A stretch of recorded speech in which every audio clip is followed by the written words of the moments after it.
আজকের মিট বক্সটা দেখলে বাইরে থেকে বেশি টেস্টি মিট বক্স আপনি নিজেই বানাতে পারবেন। এর জন্য প্রথমে আমরা ফ্রেঞ্চ ফ্রাই বানিয়ে নেব। দুটো আলু কেটে নিচ্ছি। আলুগুলো আগে থেকে খোসা ছাড়িয়ে ধুয়ে নিয়েছিলাম। তারপর সাইড থেকে কেটে মাঝ বরাবর এরকম স্লাইস করে নিচ্ছি। ফ্রেঞ্চ ফ্রাইয়ের আলুটা কিন্তু খুব বেশি মোটা আবার অনেক বেশি পাতলা হয় না, মিডিয়াম সাইজ করে কাটতে হবে। এখন দেখতে ঠিক এরকম আছে। সবগুলো আলু আমি একই সাইজে কেটে নিচ্ছি।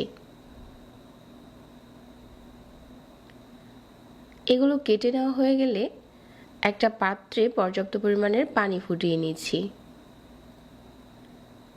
আর এই ফুটানো পানির উপরে কেটে নেওয়া আলুগুলো দিয়ে দিলাম।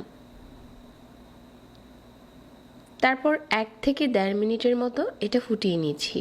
এর থেকে বেশি সময় না, 1 থেকে 1.5 মিনিটে এটা হয়ে যাবে।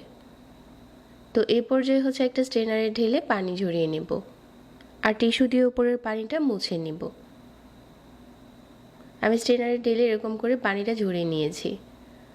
আরও একটা বাটিতে এখানে আমি নিয়ে নিচ্ছি 300 গ্রামের মতো কিউব করে কেটে নেওয়া মুরগির মাংস। সাথে দিয়ে দিলাম হাফ চা চামচ লবণ আর হাফ চা চামচ লাল মরিচের গুঁড়া, 1 চা চামচ দিয়ে দিলাম টমেটো সস, হাফ চা চামচ গোলমরিচের গুঁড়া, 1 চা চামচ সয়া সস আর 1 চা চামচ সিরকা।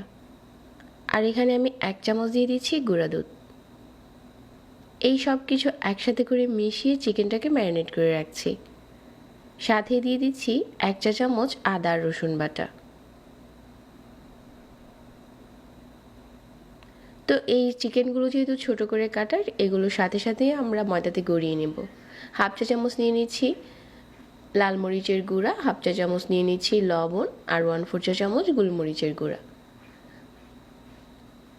তো এখন হচ্ছে চিকেনের টুকরোগুলো ময়দার সাথে এভাবে করে কুট করে নিচ্ছি, যাতে উপরটা অনেক বেশি ক্রিস্পি হয়। একটা প্যানে মিডিয়াম আঁচে তেল গরম করে প্রথমে আমরা ফ্রেঞ্চ ফ্রাইটা ভেজে নিচ্ছি। আলুর টুকরোগুলো দিয়ে নাড়িয়ে চাড়িয়ে অপেক্ষা করছি বেশ কিছুক্ষণ। আলুগুলো কিন্তু এখন ভাজা হয়ে যায়নি, তবে একবারে ফ্রেঞ্চ ফ্রাইটা বানানো যায় না, 2বার করে ভাজতে হবে। এই পর্যায়ে উঠিয়ে রেখে দিচ্ছি। এগুলো আমরা আবারও ভেজে নেব। এই ফাঁকে হচ্ছে আমরা চিকেন ফ্রাইটা ভেজে নিচ্ছি। এটা দেওয়ার পর চুলার আঁচ একদম কমিয়ে দিতে হবে, যাতে উপরটা খুব তাড়াতাড়ি কালার চলে না আসে। মিডিয়াম আঁচে ভেজে নিয়েছি আর মুচমুচে একটা ফ্রাই হয়ে গেছে। এখন আমরা এখানে দিয়ে দিচ্ছি 3টার মতো চিকেন সসেস।